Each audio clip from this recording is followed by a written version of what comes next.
Budget hearing po ito. Hindi po lahat about you. Pera po ito ng taong bayan. Simpleng tanong. Tell us more about the book, Isang Kaibigan, at ilang kopya nito ang bibilihin ng gobyerno sa halagang 10 milyong piso at i-distribute. Madam Chair, this is an example of politicizing the budget hearing through the questions of a senator.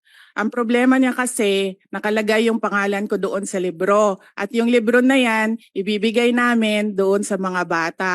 At yung mga bata na yan, may mga magulang na boboto. At yung pangalan ko ay nagkalat doon sa kung saan man ibibigay yung libro. Madam Chair, hindi ko maintindihan yung ugali ng ating resource person.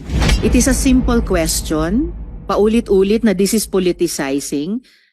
Ang VP ang nagbanggit ng salitang boboto. Wala akong sinabing boboto.